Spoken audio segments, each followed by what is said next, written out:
Hello to everyone who is not here yet.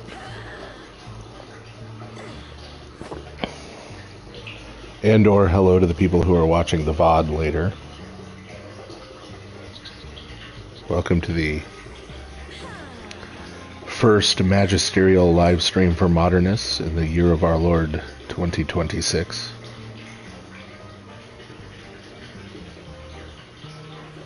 I don't know how available people will be this evening. I don't know what people do on the evening of New Year's Day. This is kind of an odd holiday, like New Year's Eve. Everybody goes out and does stuff, but then like the evening of New Year's Day, I don't know what people are doing. So we'll see as people start to show up. Apparently there's a local tradition, at least, of reading 4th Maccabees from the appendix of your Greek Bible. Yes, Happy New Year, everyone.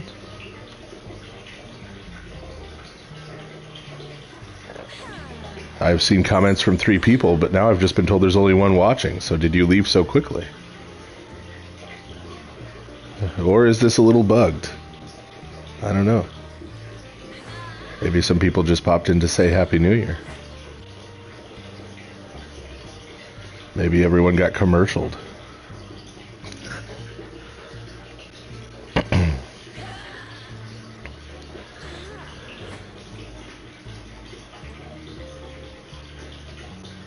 I think my mic is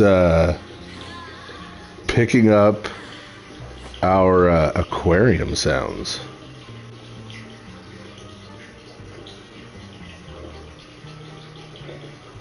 I think I fiddled too much with my mic sensitivity.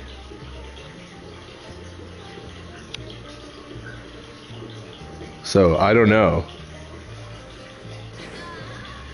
So yeah, either it'll be calming or everyone will have to keep like getting up to go pee like throughout the stream. But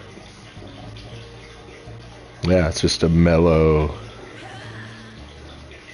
There we go. See, I knew that would hit somebody. Yeah, this is like there's a my favorite YouTube video. If you're doing the go to sleep thing, there's a YouTube video that's 10 hours of a guy reading the life of Julius Caesar with soft rain in the background.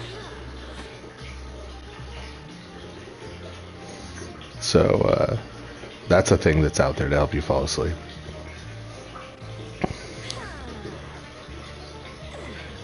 The dogs are good. Trisha is good.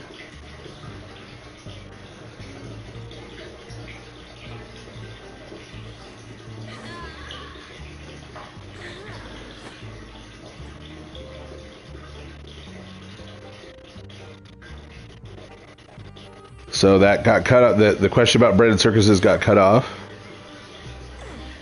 after the word along. So I need the rest of it after the word along.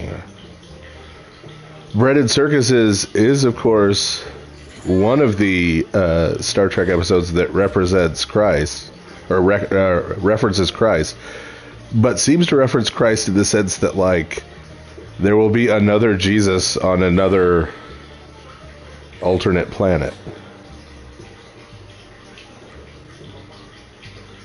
I mean, possibly, given that last line about Caesar and Christ. I think it is possible that the sun reference there is also part of that. If you play... No, that's Battlestar Galactica is Mormon Star Trek.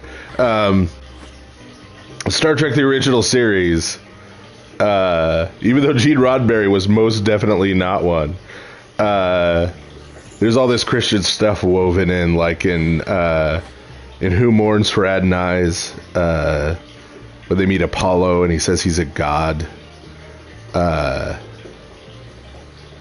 There's a Kirk says no, the one God is fine for us, and there is a chapel officially on the Enterprise.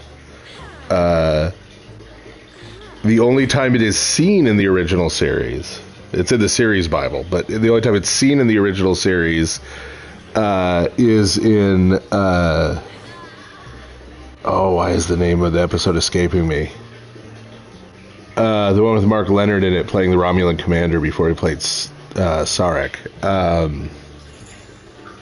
The first Romulan episodes, the submarine warfare episode.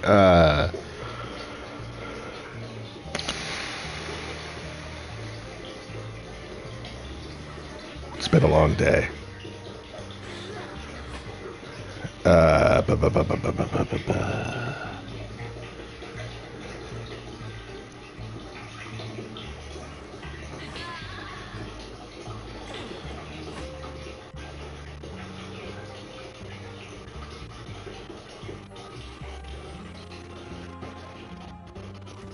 I'm not going to be able to move on until I remember this.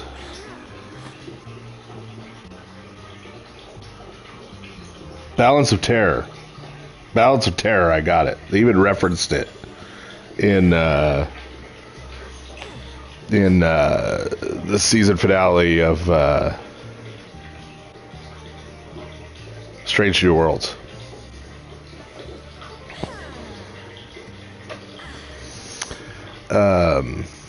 So somebody asked about passages where Christ sort of is keeping his identity a secret, where he's telling people to not tell anybody, and then other times he does things publicly or tells people to go tell people.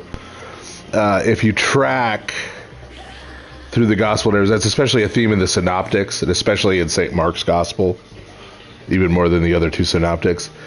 If you track through there, one of the themes is that Christ does not want to reveal himself too early. Sort of that Christ has this plan.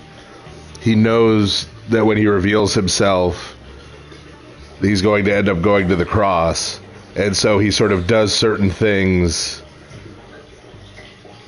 so that he can accomplish certain other things before that happens.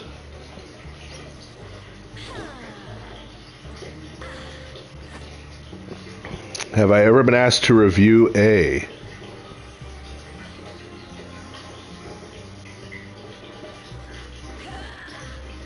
I've been asked to review various things. Oh, movie?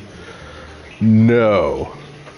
I have never worked with a movie. I did consult on the first season of House of David, but that's a TV show.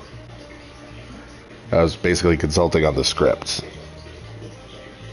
Plus some set design and some other stuff, but yeah, I've never done a movie. And I don't know, most of the kind of movies that they would invite somebody like me to review, I probably wouldn't be all that interested in reviewing, to be honest. The only sort of Bible movie I thought was interesting at all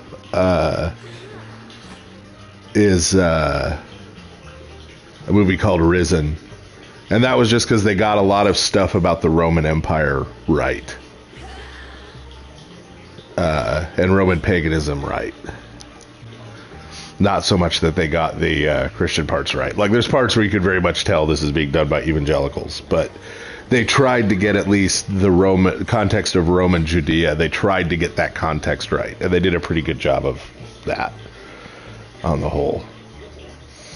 So the big in-game news is the female Loki skin.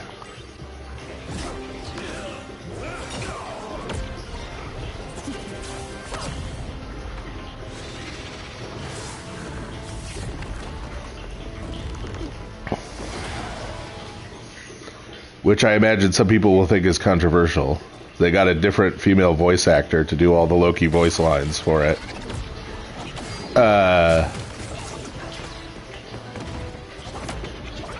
But so before you assume this is some woke thing,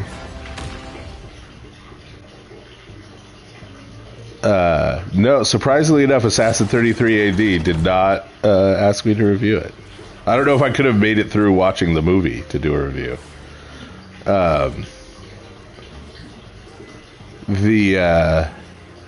But for those who don't know, in Norse mythology, yeah, if you know Norse mythology, you know that Loki not only is sometimes a man and sometimes a woman, sometimes he's an animal of various sorts, which isn't unusual for paganism, think Zeus. But also, Loki was female in the comics for a few years. And then was a kid for a while, and then was, so...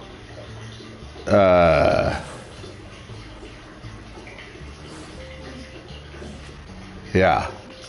So anyway, so they put that in the game, and that's kind of cool.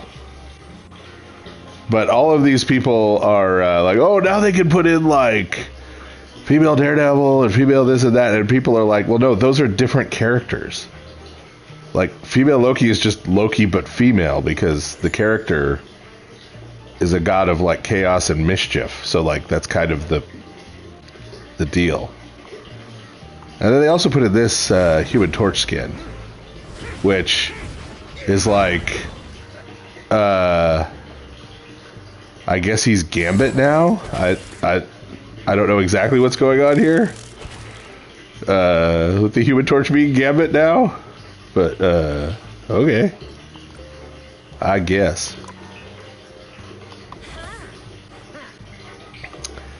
So in terms of the St. Moses Black trailer, I'm actually interested in seeing. That's not a biblical movie, obviously, but I am actually interested in seeing that. The people behind it and stuff are seem to be quality people. So I think it'll be a good and an I think it'll be an interesting movie for sure, and a well-made movie for sure. But I don't, you know, we'll see. You know,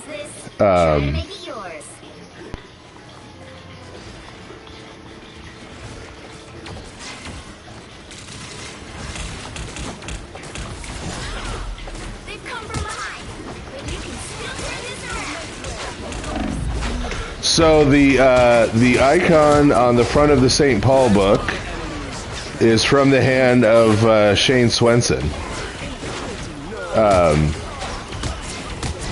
So I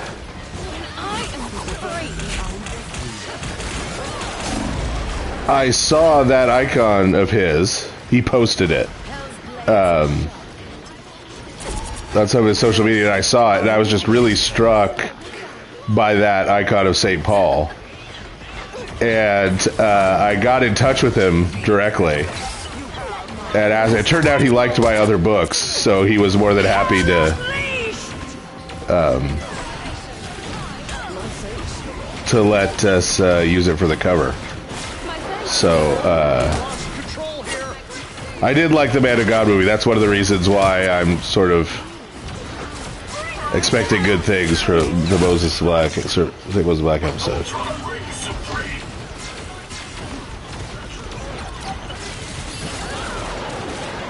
So I got an introduction to a question and not the rest of the question.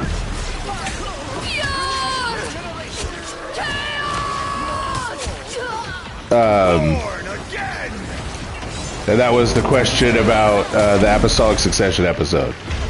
I said, yeah, I saw bishops have the authority to rule on, and then it got cut off.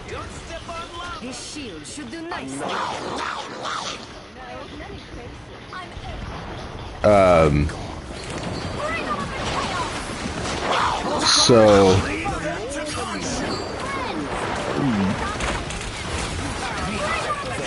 yeah, so in terms of the woke thing, I don't know. I think a lot of the yeah, just repost the second half of the question and I'll answer it. It got cut off by my interface. I am ready to put on a show.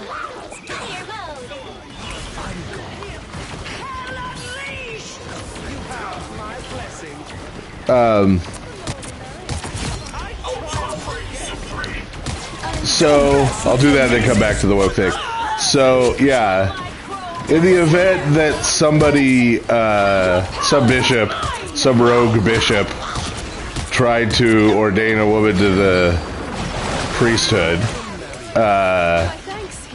that would be handled by the other bishops in his synod, right? Who would depose him like immediately. Because as soon as he took such an uncanonical action, he would no longer be an Orthodox bishop. They wouldn't have to depose him. The second he did that, he would be no longer an Orthodox bishop because he would have violated his confession of faith that he made when he was consecrated as a bishop. We are undefeatable. So, folks may not know this about the consecration of a bishop, because almost no one in the U.S. has actually been to one. But every bishop who is consecrated to the episcopacy writes out his own statement of faith, affirming the ecumenical councils, affirming the canons of the church, but he writes it out himself. They're all like the ones for Antiochian bishops are all in a big book at the Patriarchate.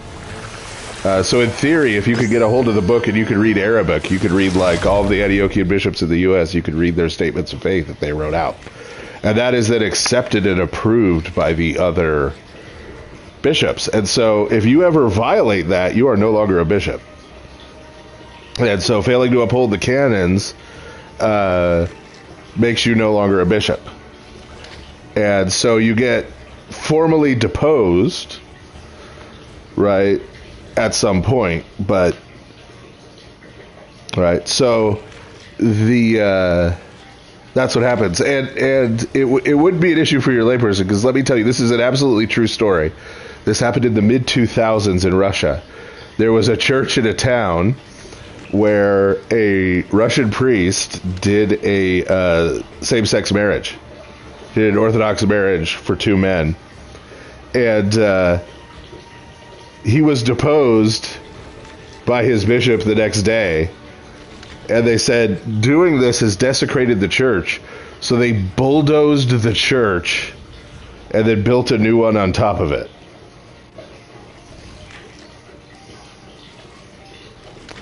So they got the relics out and stuff, of course, first. But yeah. So somebody, a bishop who did something that egregious, right? Like in terms of or trying to ordain a woman to the priesthood, that, you know, the hammer would not hover in the air for a long time while you as a layperson waited. It would be dealt with very swiftly and definitively. Yeah, but they were making a point, right? It wasn't just about how seriously they took that one instant. They were sending a message, right, to every other Orthodox priest, right? Don't be stupid, you know?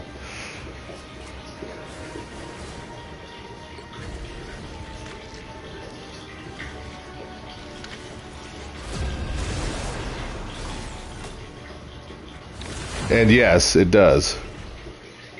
Sexual sin does defile the land.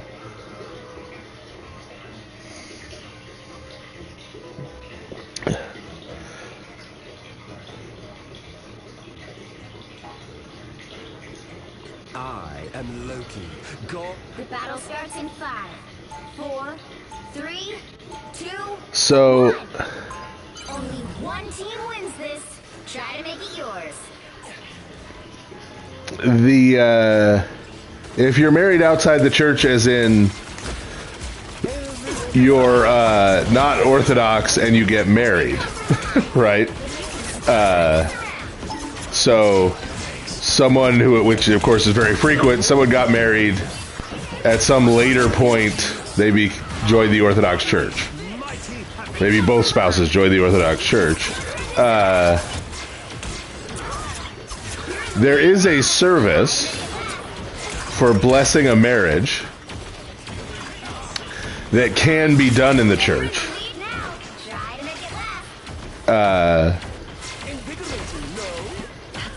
But that is not required. It's not that you're not married, right, and your children are all illegitimate, right? That's not what the church is saying. That service for blessing a marriage was actually created not for that purpose. The service for blessing a marriage was created during a particular time in Russian history when there are a lot of small towns and villages that didn't have a priest there, essentially. They didn't have a full-time priest. They had sort of a circuit priest who would go from town to town and village to village in an area and celebrate the liturgy and celebrate the sacraments for people. But sometimes, depending on the size of the area and the time of the year that we're talking about, it could be months or even more than a year before the next time a priest visited you to perform a sacrament, right? That was just a question of baptizing a baby at 6 or 9 months or a year old. Okay, but sometimes for various reasons, people are wanting to get married or needing to get married in a more timely fashion than that.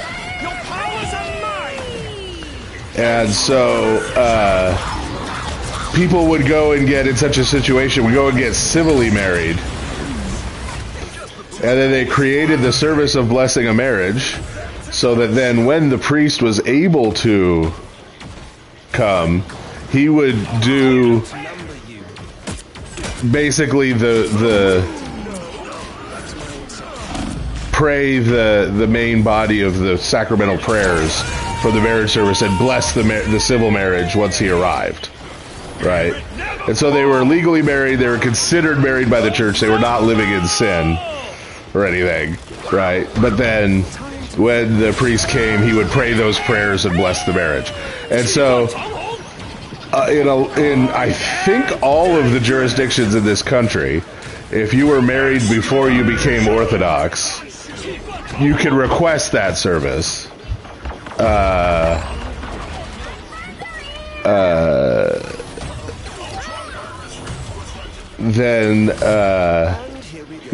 So you can get, so there's someone who's had that. You can have that blessing of a marriage service, usually at request. But it's not a case where it's like you're not really married until and unless you have it. If you are an Orthodox Christian and you choose to get married outside the church, that is different. That automatically excommunicates you. And you have to enter into a period of penance. This is why you will hear, for example, people say that Michael Dukakis, who ran for president, none of you Zoomers probably know who he is, but Michael Dukakis, who ran for president against George H.W. Bush in 1988, was Greek. And you'll hear people act like, oh, he was an Orthodox candidate for president. And it's like, well, sort of, because Michael Dukakis married an Orthodox Jew outside the church, and so he was an excommunicated Greek Orthodox Christian.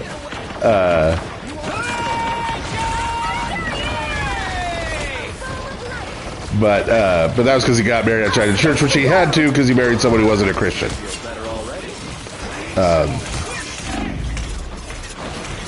So yes, recent late 20th century American history. But yeah, so getting married outside the church for an Orthodox Christian is a grievous sin. Obviously, if you're not an Orthodox Christian, you can't get married in the Orthodox Church.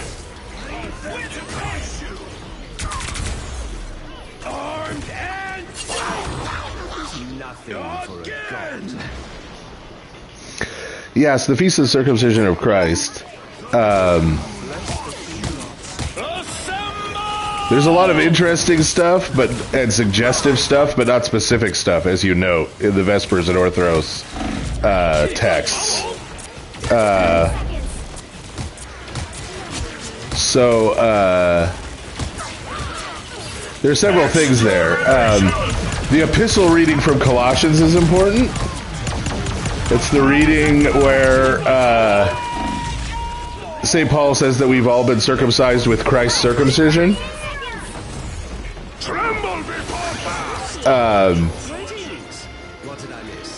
And so a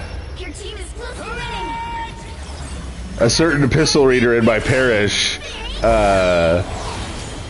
this year, I mean, it was late at night, read instead, we've all been circumscribed with Christ's circumscription, which I'm not sure which heresy that would even be, but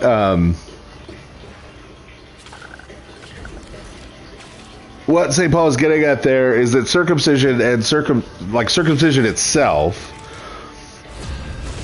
in representing being holy and set apart, is sort of a synecdoche for the whole purpose of the Torah in maintaining the holiness of a people and of those in the priesthood, to allow them to approach God despite their sinfulness, right? That this is the primary purpose. And so what St. Paul is saying to non-Jewish Christians in particular is that they are now able to come into the presence of a holy God through Christ, right? So they don't need to be circumcised themselves, keep those parts of the Torah themselves, because Christ not only kept them, but embodied them in his body. And so, as St. Paul says immediately after talking about us having been all circumcised with the circumcision of Christ, he says, because we've been baptized. Okay. So, sorry, deniers of infant baptism. St. Paul right there equates baptism and circumcision. That's in the Bible. And circumcision was done on the 8th day. Jewish circumcision was what it is now. It was literal cutting around, circular cut to remove the foreskin, using at first a flint knife and then later other types of knives.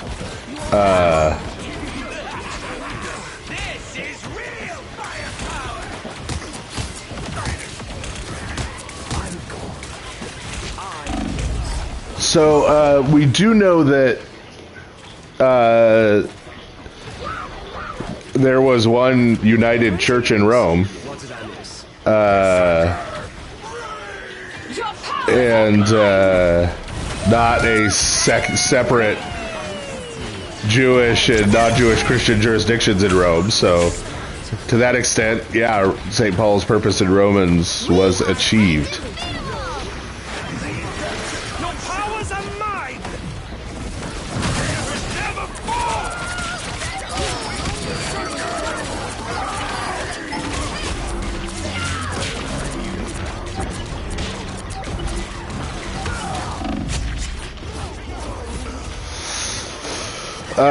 So the person who is playing in a blackish metal band, I assume you're meaning like black metal, like Scandinavian grindy metal, and not like in a metal band with black people. Because I don't know why the racial breakdown of your band would be important. So to me, yeah, I mean, unless you're, deliberately making music in praise of the devil, or, other similarly unsavory things, I don't have a problem. Armed and dangerous. I personally don't have an issue with styles of music like that. And I definitely don't think, hear me out strongly on this, I definitely don't think you need to try and form a Christian black metal band. I am a firm believer in the Hank Hill rule. You will not end up making Christianity better. You will just end up making music worse. This is real firepower!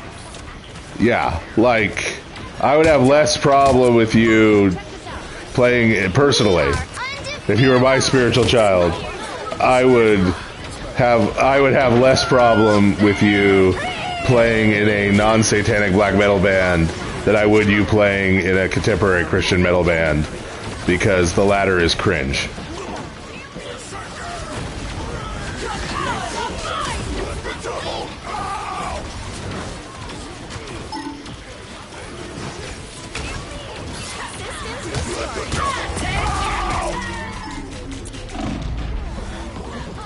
So, yeah.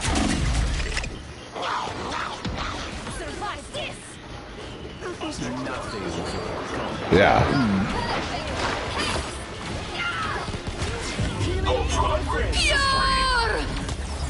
Well, you can't expect to win them all.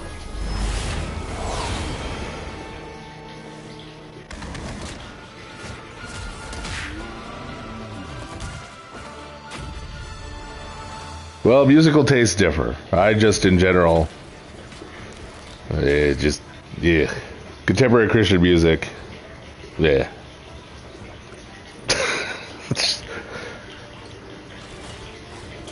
Personal opinion.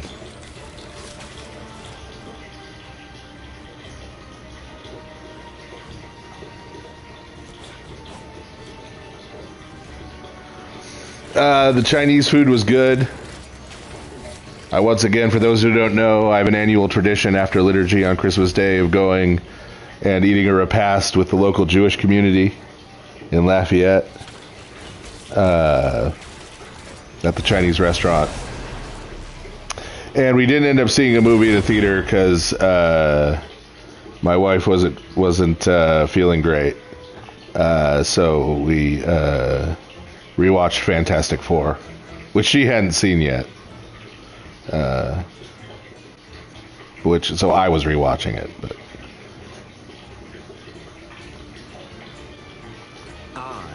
there wasn't a movie this year that we were really hyped to see either.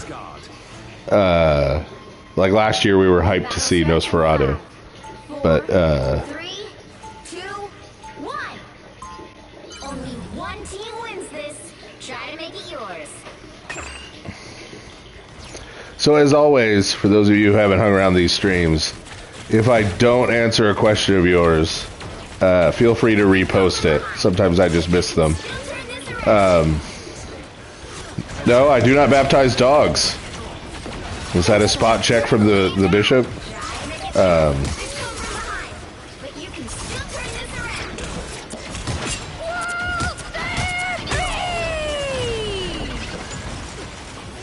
I still want you. That's the most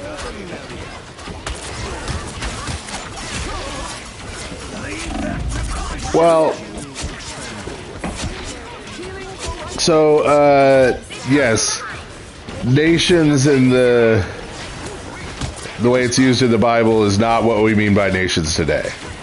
When we talk about nations today, we're really talking about, usually in most contexts, we're talking about nation states,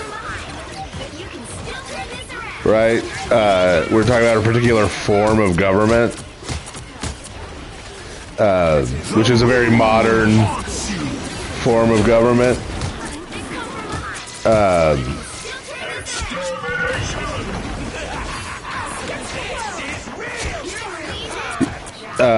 So, just as an aside, since I saw it, yeah, part of the reason I'm streaming tonight instead of tomorrow is because of Alex's debate.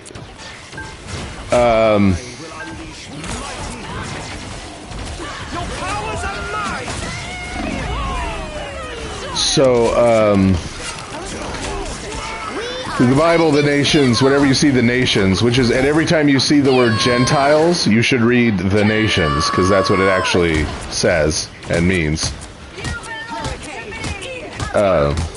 Is this misogynistic?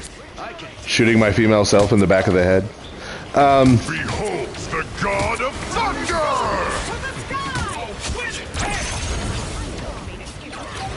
So, you should read the nations is referring to specifically the 70 nations. The 70 nations laid out in the table of nations in the Old Testament. Which is taken as a body to include all of the non-Israelite peoples.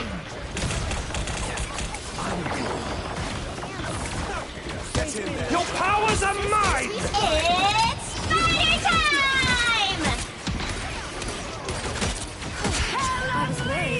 You are restored.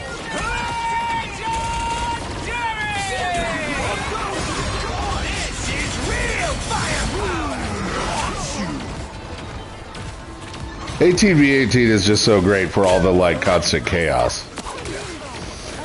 So, in terms of verifying relics, obviously with more recent saints, you know, like St. Raphael of Brooklyn, right? Like, we have photos from his funeral and things, right? So we've had custody of his relics. If you're talking about, so ancient relics, by and large, are very rarely, like, discovered a long time later. Right? So it's not like, oh, this guy just showed up and he claims he has this relic of, you know, he has a piece of St. John the Forerunner's tibia. Right? At least in the Orthodox Church. Right? And so such a claim in the Orthodox Church we probably wouldn't recognize no matter what. So it's not really investigation in the sense of, like, us doing, like, I know Roman Catholicism more recently has started doing stuff like carbon dating and stuff, but we don't do that kind of stuff, really. But there is sort of, what passes for that, for us, is sort of change of custody, chain of custody. Where was this? So if we could say, oh, well, this has been at this church for 500 years, you know, and we have these records that the relics were transferred there from this other place 500 years ago, and that kind of thing. Those are the relics, like the more ancient relics that we would accept as valid, is based on that chain of custody.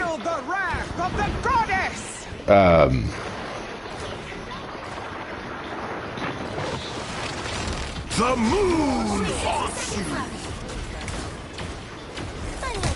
So, the core thing with a non-denominational person,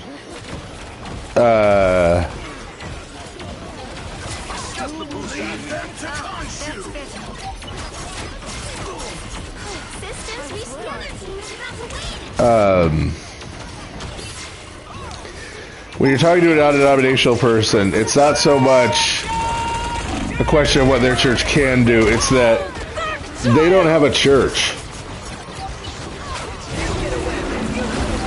The moon haunts you! At that point, when you're talking to a non-denominational person, you have to even get into what does the word church mean in that context, right? If you really push it, most non-denominational people end up only really having an idea of an invisible universal church. You get down to it's just like, well, all the believers make up the church. It's like, well, okay, but the place where they go on Sunday or Saturday night or whatever they go is not all believers, right? In fact, they will probably admit to you that probably not everyone who shows up there is a real, true believer. So that means that place they're going is not the church by their definition of the church, right? So they're going to a mixed gathering, It is a gathering intended for believers, but which includes some unbelievers. And they're going there to assemble and sing songs and hear a sermon. But again, that's by their own definition, that's not the church, let alone by our definition. Right? And so, if you talk to them about that, and then contrast that, so that's the negative argument. The positive argument is take them through the New Testament, like you can start the Gospel, St. Matthew's Gospel, which has a ton about this, and talk to them about what the Bible, what the New Testament says about the church. St. Paul calling the church the pillar and ground of the truth. St. Matthew talking about church discipline, like the church body coming together and expelling people from the church. How can you do that if your definition of the church is all believers? How can you even do that in a non-denominational church where the person can just, oh, okay, you guys don't want me here, I'll go to the one next door. Right? Like you can't do church discipline.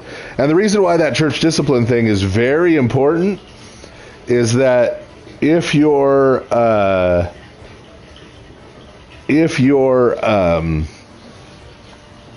friend gets a little deeper into Protestant theology, for both Luther and Calvin, the ability to do church discipline was a mark of the true church.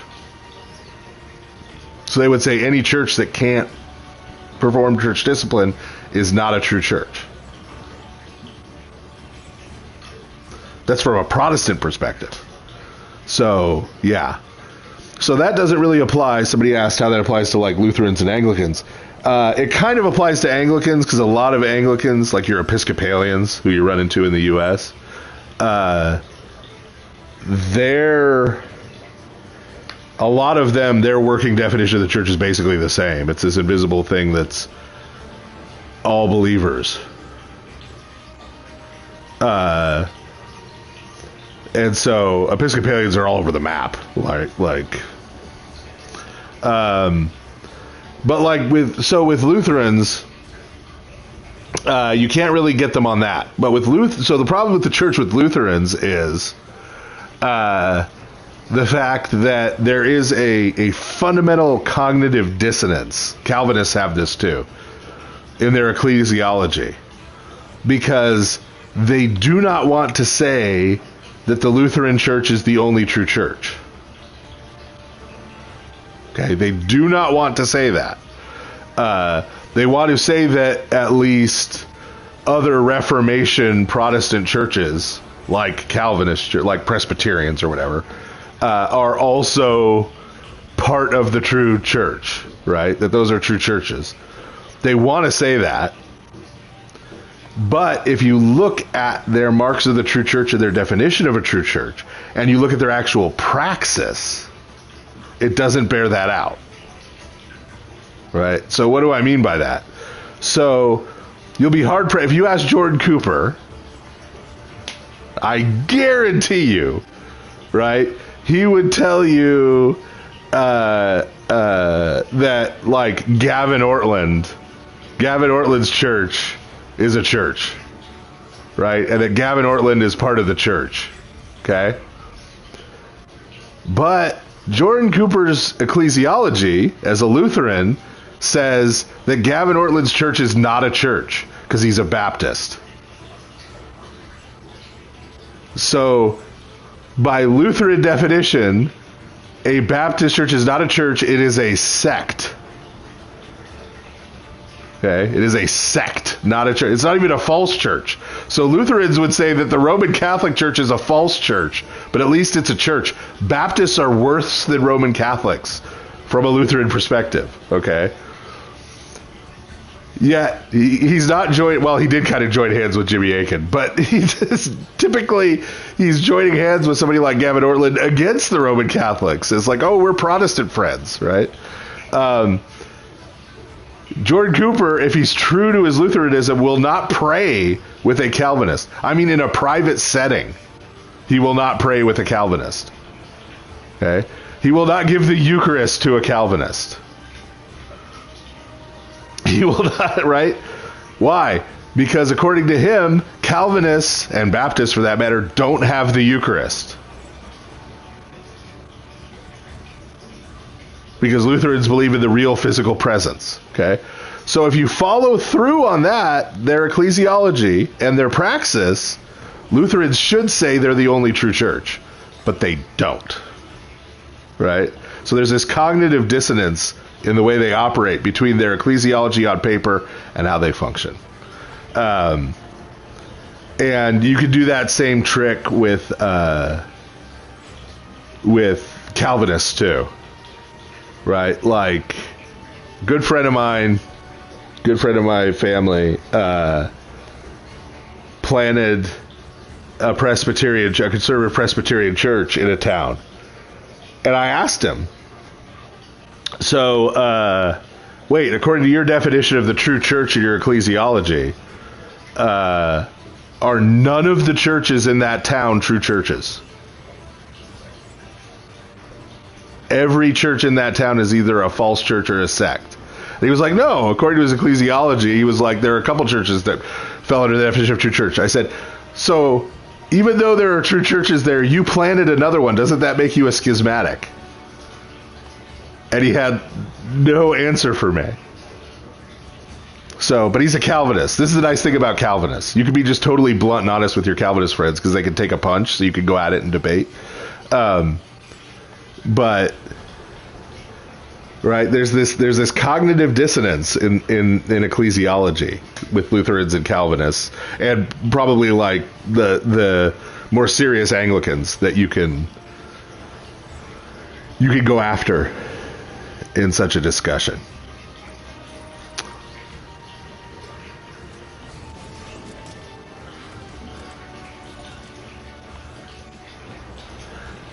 So in terms of how got there is a blog post I did in 2017 on the Orthodoxy and Heterodoxy blog. The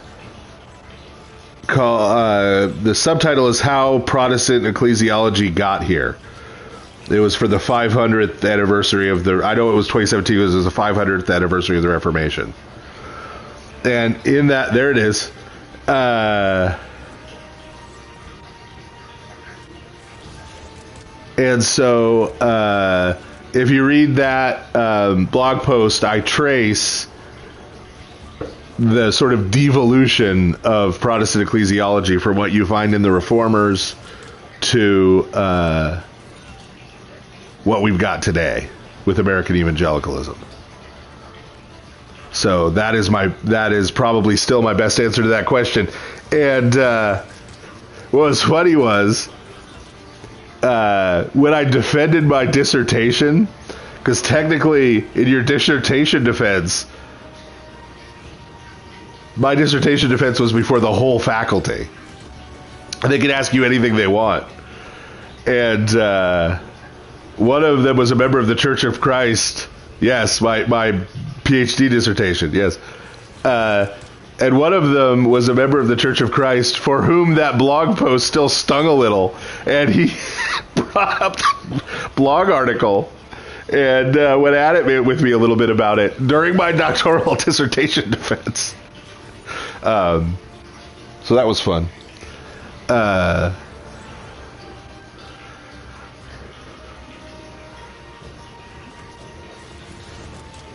And that was like 2 years later. That was in like 2019. So 2 years later, it was still a little stingy. Yep. That's the plan. So I know there were some other questions in there. There was something about the sinlessness of the Theotokos. Feel free to repost stuff, like I said before.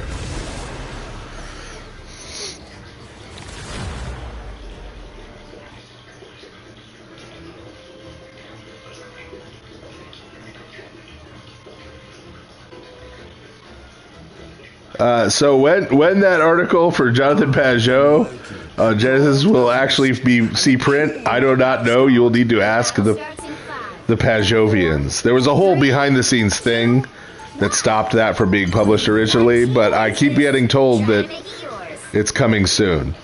The Theotokos not having pains in childbirth is because Christ's birth was not under the curse.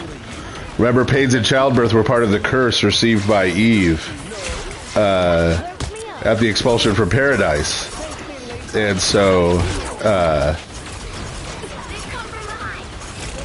Christ's birth was not under the curse. That's why she was preserved from labor pains.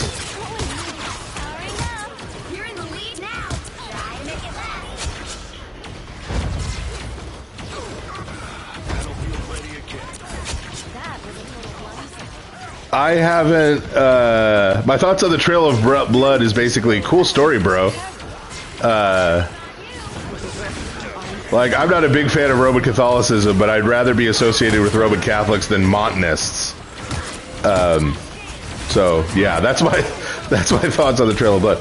I haven't heard the term sub-apostolic fathers. I've mostly heard apostolic fathers.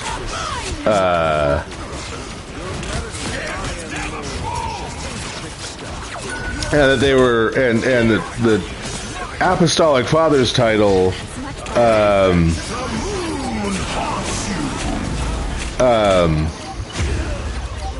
they're called apostolic fathers because in many cases the apostolic fathers, those writers, were associates of one or more of the apostles. Sometimes direct disciples, sometimes just they knew them or had encountered them, or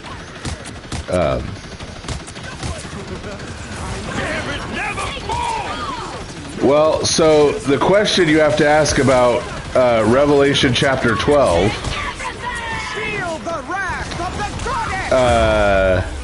is whether the woman there is the Theotokos or Israel. The answer to this question is yes.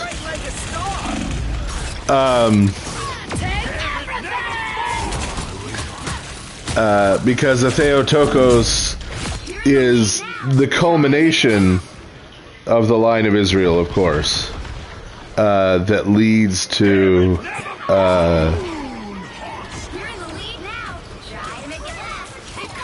the birth of Jesus as the Messiah. And so, but very specifically, in order to understand the book of Revelation, you have to become really conversant in the Old Testament prophets.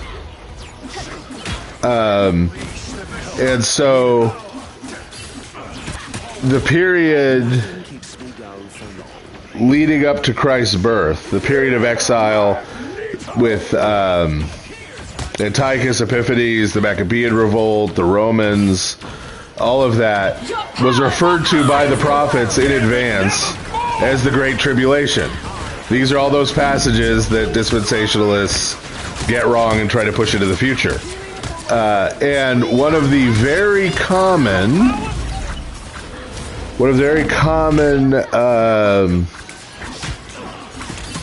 ways in which the prophets speak about that period of time is in terms of labor pains. Meaning this isn't just pain and suffering, but this is pain and suffering that is going to produce specifically the Messiah, right? Who would put an end to that period, right? So Revelation 12 and the birth pains there, it's not trying to reflect historically upon the Theotokos and whether she had birth pains or not. It's connecting the birth of Jesus, which of course is from the Theotokos, from the womb of the Theotokos, but it's trying to connect his birth to those prophecies about the ending of the Great Tribulation, women travail, and Christ then uses that same metaphor, right? And so does St. Paul at another point to talk about the end of the current age and Christ's glorious appearing, when he talks about the sufferings that are going to happen, especially at the end.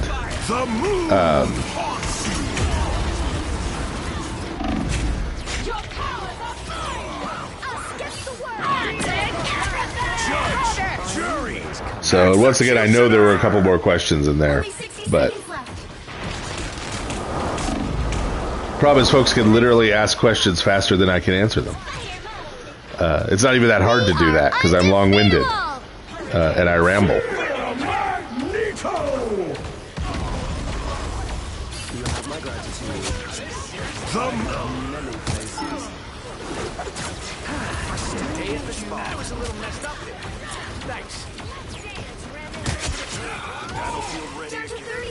Why was he a mass murderer? Well, I mean, depending on what sense of why, you'd have to.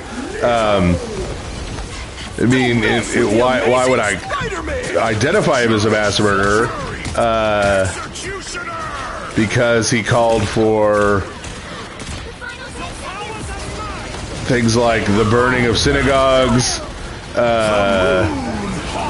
the killing of Jews and rabbis, and during the Peasants' Revolt, he called for the authorities to move in and slaughter the peasants and make an example out of them. And he called for the death of the Anabaptists and the destructions of their communities.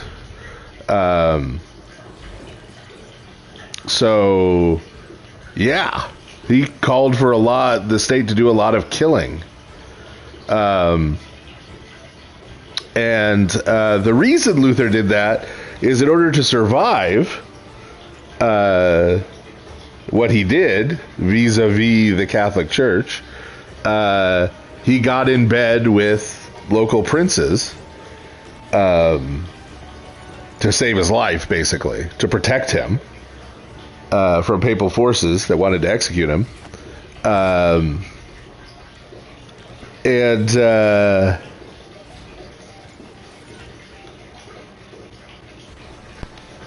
And so when you do that, when you get deeply in bed, I'm making no comments about any current situations at all, but whenever any religious figure gets deeply in bed with any political figure, you end up promoting all of that political figure's causes. And that can warp your message, if your message is supposed to be the Christian message. Because there are relatively few, even among Christian political figures, who actually govern in a Christian way. There are very few Roman emperors, or quote-unquote Byzantine emperors, Roman emperors. Very few of them are saints, you'll notice. And czars. Very few of the czars are saints. So even among Christian rulers, it's rare that they rule in a Christian fashion. But that shouldn't surprise you, because, I mean, look at the kings in the Old Testament. How many were good? You know, a handful, right? Out of all of them were actually righteous men, right? So when figures who are associated with Christ's church, rather than being like the Old Testament prophets and standing up against whatever the king might be doing and speaking on God's behalf to straighten that out, when they get in bed with them, then they just end up supporting whatever they're saying.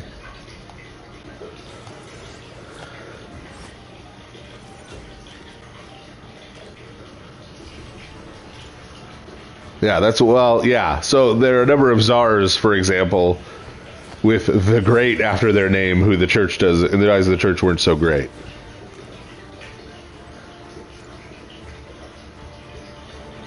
Why do Protestants think we added books to the Old Testament? So here's what you have to understand. Protestants believe that Josephus is inerrant. They believe in the inerrancy of Josephus on the canon. Why do I say this? Because he's the only one they ever quote. So the Protestant Old Testament argument is essentially no to us there was a firmly established Jewish canon that everyone knew. Every Jewish person knew at the time Jesus lived. Okay? Now, this is not true. This is patently not true. It is obviously not true. It is demonstrably not true. Like, this is a flat earth level, just, I reject your facts and substitute my own type of argument, okay? But,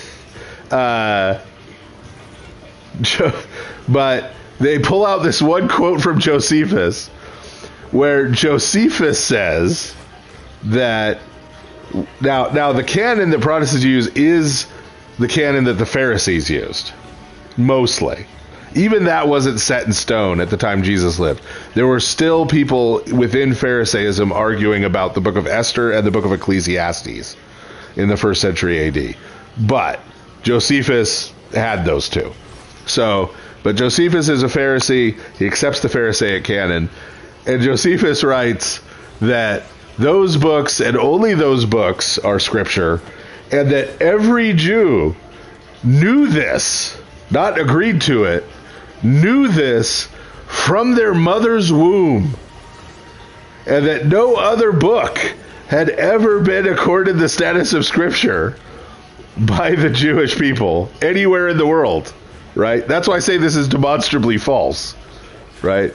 Josephus there making a somewhat modest claim too, like from they're born knowing it already, not just the Torah, but the contents of the Ketuvim, like the writings, right?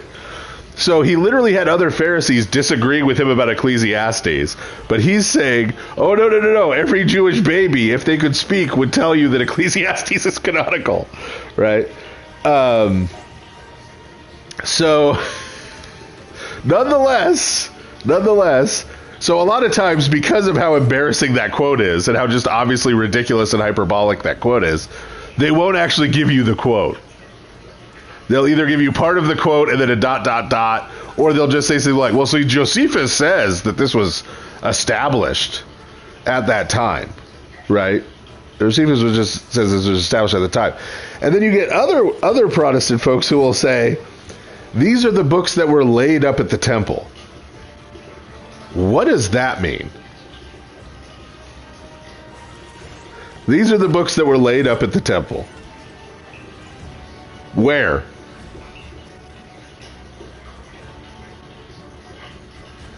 Like, so here's your average Protestant, even very educated Protestant who knows better. Yes, the temple was Sadducee controlled, but also, they speak as if, right? And the educated ones who know better will acknowledge that obviously this isn't true, but they still speak as if, like, every Saturday there was a worship service at the temple and people went there and like they read the Bible and there was preaching and worship music, right? You see this too.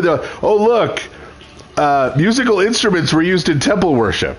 And I'm like, so what? A priest was playing music for another priest while they offered incense in the morning? What?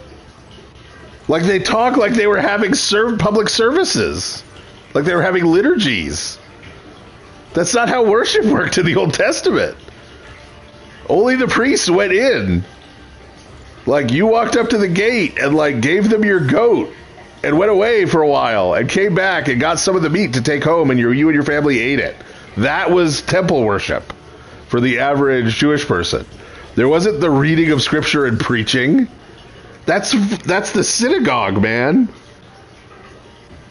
So what is this? They're laid up at the temple. That doesn't make any sense. What is this? They used instruments in the temple. That doesn't make any sense. That's irrelevant. They didn't use instruments in the synagogue, which is where they were having the public worship, by the way.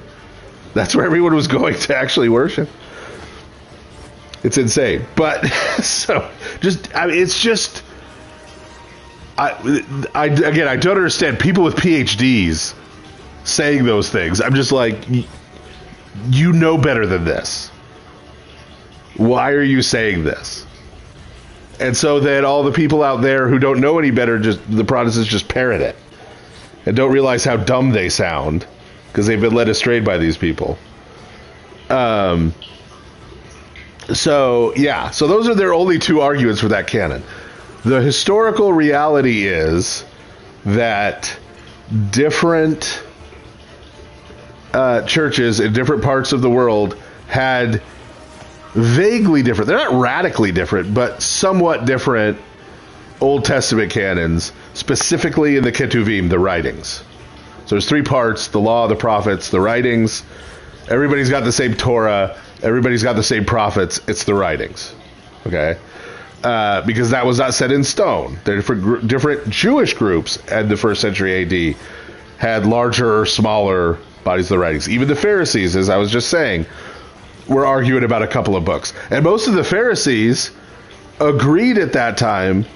It was only in the 2nd century that they removed Ben Sirach from what would become the Masoretic text. So at the borders, even the Pharisees were disagreeing with each other.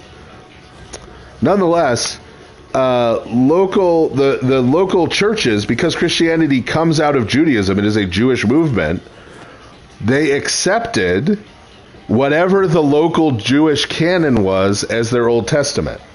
So Ethiopian Christians took the canon of Ethiopian Jews as their Old Testament.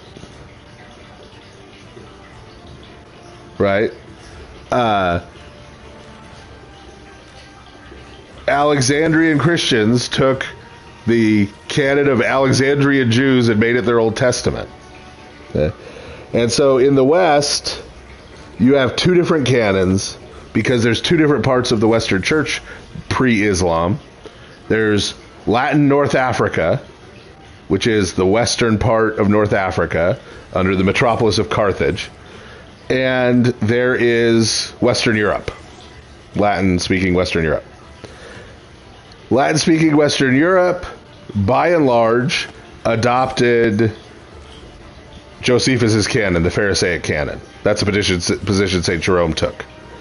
Latin-speaking North Africa was using the Alexandrian canon, which is basically the modern-day Roman Catholic canon. That's the position St. Augustine took, because guess where St. Augustine lived? Hippo Regius. He was the bishop of Hippo Regius in North Africa. So that was the basis of it.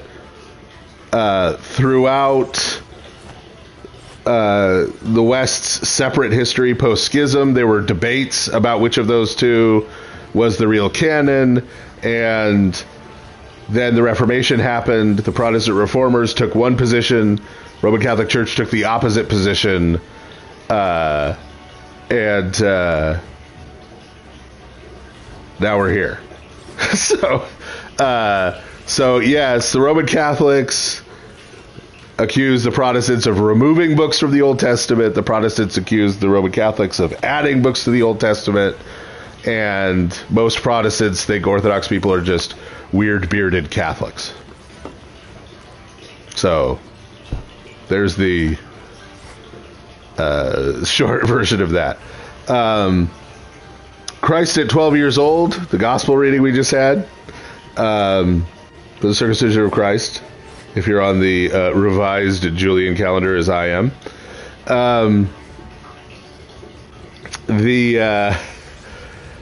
Christ at 12 years old is not in the literal temple because he's not a priest, right?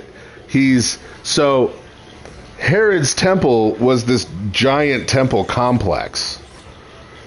What's called the Temple Mount today is really the descendant of the giant platform that Herod built on which to expand the temple complex. And so what's called the Wailing Wall, here's another thing a lot of people don't realize. That thing they call the Wailing Wall now, that is not part of the temple. That is not one of the walls of the temple. That is one of Herod's retaining walls. Retaining walls that held up the platform on which the temple was. It was never part of the temple. That's just a thing built by a retaining wall built by Herod.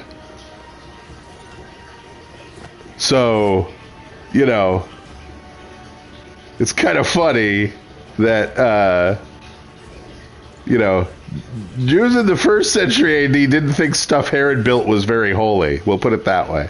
They're actually Jews who rejected the whole temple because of it. And now, so all of a sudden, his retaining wall is like this super sacred site that you can tuck your notes to Santa in. Just odd.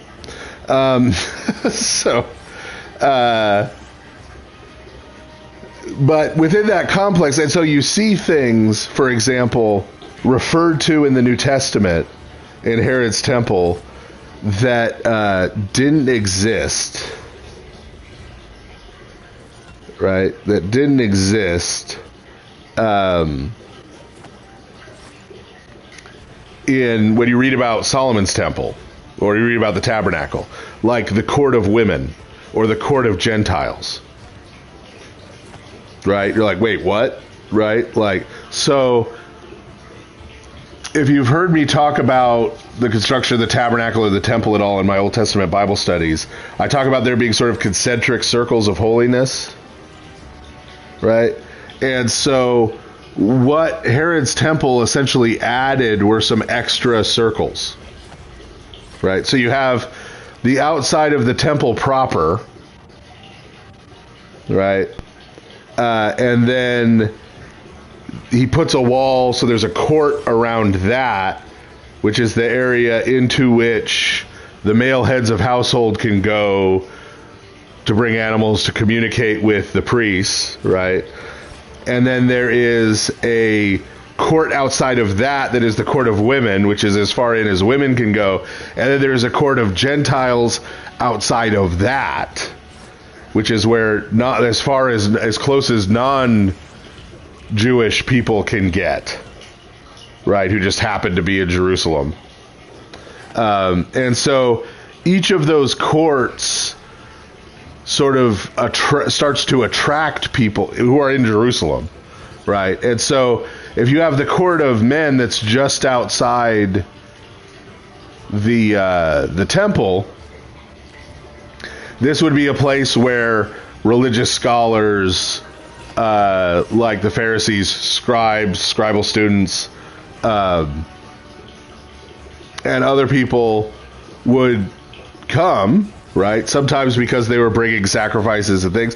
Other times they would just go there to be near the temple, right? And they would discuss religious matters. So when the Theotokos and St. Joseph the Betrothed find Christ there at 12, they find him not in the temple where they're offering the sacrifices and offering incense, right? They find him sitting in the temple courts, sort of with the teachers of the law, the scribes, the Pharisees, right? And instead of him as a 12-year-old sitting there and listening to them, right? That's the idea, is this is the reversal. Instead of him sitting there and learning from them, he's speaking. And I believe it mentions that he was sitting, right? Normally the teacher would sit and the students would stand. And I believe the text mentions that Jesus was sitting at 12-year-old boy, right? So the idea is they find him actually teaching the experts at age 12, right? That's sort of what's being conveyed there. Plus, this is a reference to the story of Susanna. Got to tie this back to the last question. Hey, watch this. Which is, a reference to the story of Susanna, which is the first chapter of Daniel in the Greek version of Daniel. It is not in the Masoretic version of Daniel.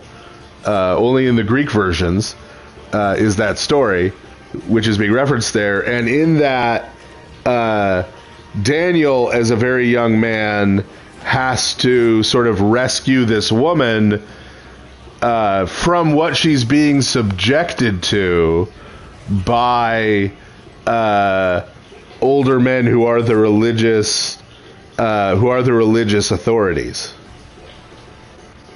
right? And so St. Luke is doing this sort of subtle thing narratively in calling that story to mind, in that sort of by analogy, the temple is the woman, right? The righteous woman. The Pharisees and scribes are the wicked elders from the story of Susanna, who are sort of subjecting the temple to their depravity. And Daniel, in this case, is Christ, who is coming to sort of free the woman, right? Expose the wicked elders, and sort of set the woman free.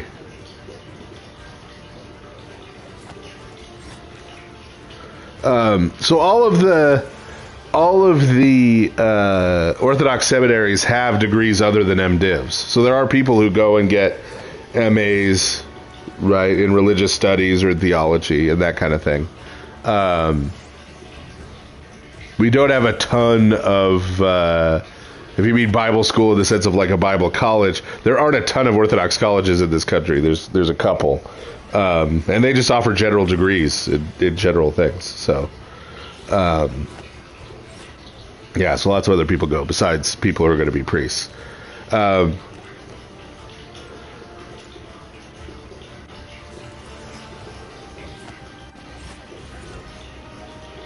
So, I just realized I have not done my, I don't know, maybe people didn't get ad hijacked that much tonight, but I didn't do my ad spiel.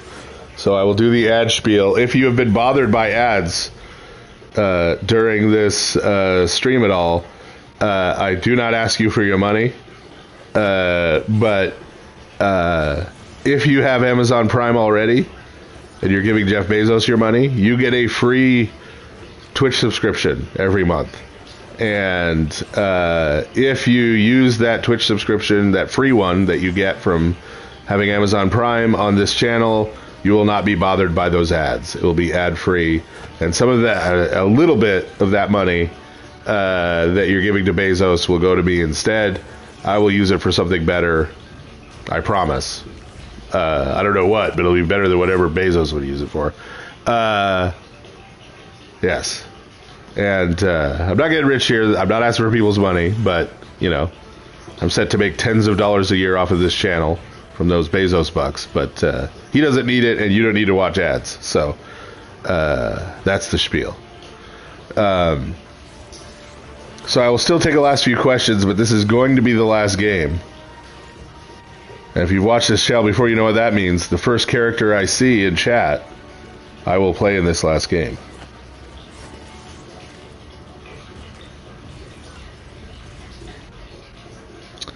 And of course, someone chooses Spider-Man.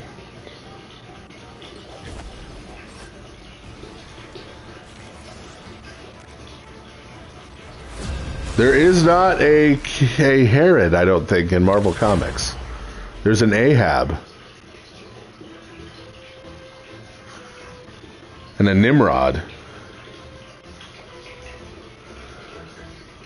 Where is Spidey? Friendly neighborhood Spider-Man. There he Only is. my neighborhood is now like multiple realities. Cool. The battle starts in 5, 4, 3, 2, 1.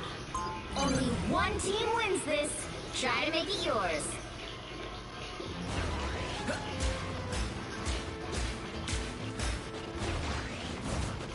Well, Nimrod is like the evil king of the Sentinels who goes around and massacres mutants in this game, so. So there's a question, and this one's, he's had to repost a few times, so that's why I'm doing this one first. There's a question about events in time causing things in eternity. So I think the problem here is you're seeing, and I understand why you're doing this, because again, eternity is something we can't really comprehend in terms of what it really means. So this is not really a criticism, but when we try to imagine timelessness, like timeless eternity, what we tend to picture is, well, there's like time, there's like a line, there's like a timeline down here, and then somewhere up above that there's like a point, and that's eternity, right? Or there's like a circle, and that's eternity. And so you're sort of seeing eternity as a separate realm. And, you know, the causality question then proceeds from, like, how do events in the one realm relate to the other realm? And so the answer is kind of, we have to understand that time and eternity aren't different realms or different things. They're the same thing experienced differently by different types of creatures. And so this is at the core of, like, if you've listened to that talk, the sort of what gets called now the Nietzsche talk, I guess, that I gave at Peugeot Fest. That's the core of that. Is this idea that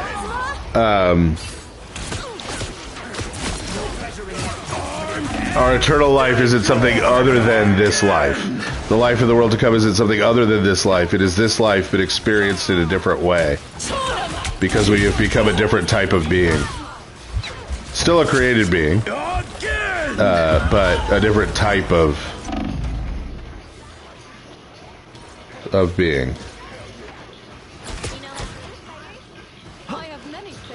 Any really good book you have to read 3 times in order to get it. That's the mark of a really good book, is that you have to read it 3 times to really understand it. Anything you can fully understand on the first read is not a great book. It may be a nice book or decent book, but it's not a great book unless you have to read it 3 times.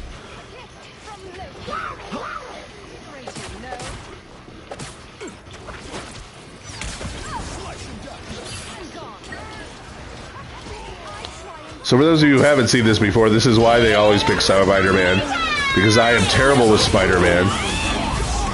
And they want me to engage in this public initiation ritual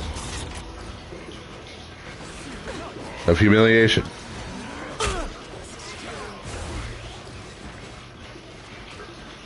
I am ready to put on a show. Probably have time for a couple more questions this game, if anybody wants to post/repost anything.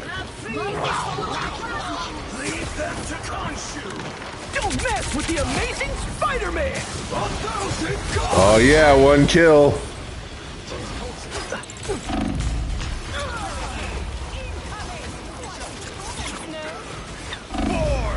So by I Spy. Do better this time.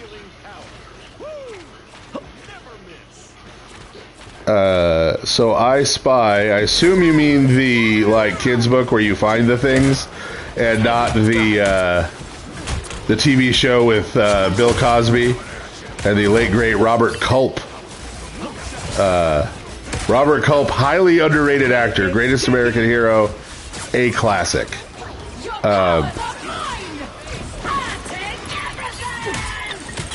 The kids book's fair to middling.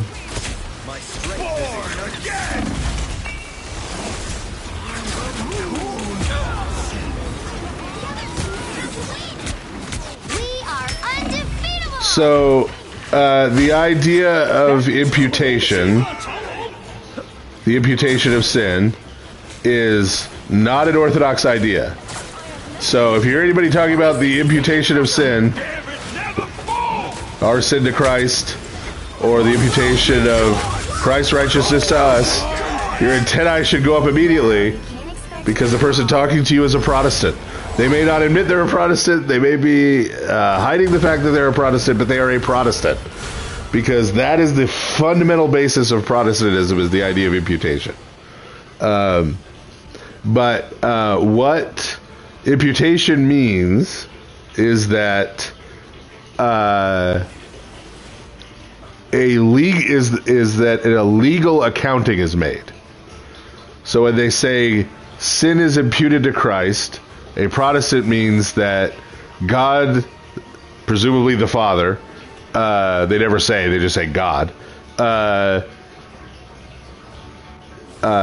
declares Christ to be guilty of our sins And then the imputation of his righteousness is that God, again, they never specify the Father, declares that we are righteous based on the life of Christ, not our own life. So we get credit for all of Christ's goodness, and he gets the guilt of all of our sin. So the judge of all the earth sentences the innocent and lets the guilty go free. And that is justice, according to the Protestant.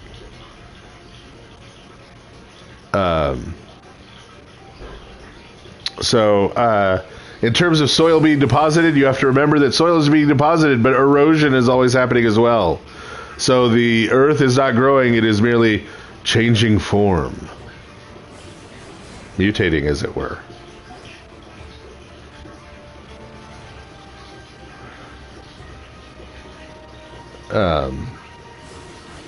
So I'm guessing from some chat stuff I just saw that the person who said imputation didn't mean imputation.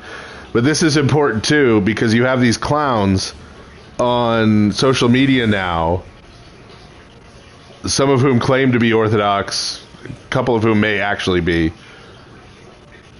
who do not know what any of these terms mean.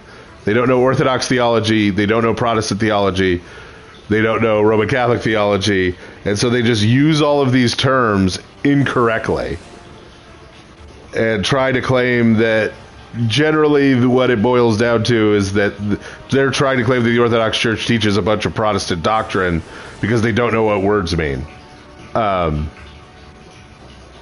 So what I just told you, that's what imputation is.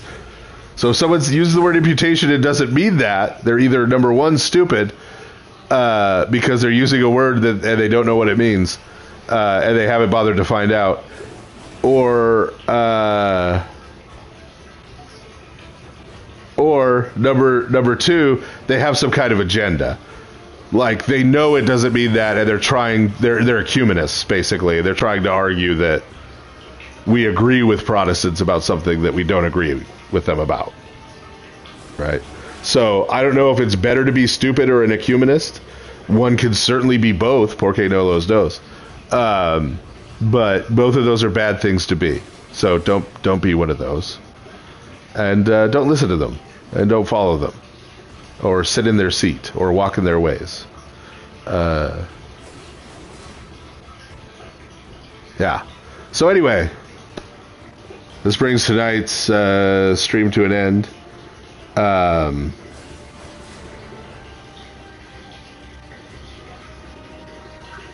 Yes. Yeah. So the goat for Azazel, right, is not judged guilty of sin and punished for it. The goat for Azazel receives, right, sin is ontological, is a thing, it leaves a taint in the world, right? That sin is placed on the goat and the goat carries it away. Christ bears our sin, he carries our sin away. He takes it, he picks it up and carries it and takes it away. That's not imputation. Imputation is the legal thing. But yes, thank you everybody. Happy New Year. Who knows when I'll stream again? Won't be tomorrow night. Like I said, I'm not gonna go up against Alex. Yeah, Fringe is great. I think you're gonna enjoy it. Yeah. Thanks everybody.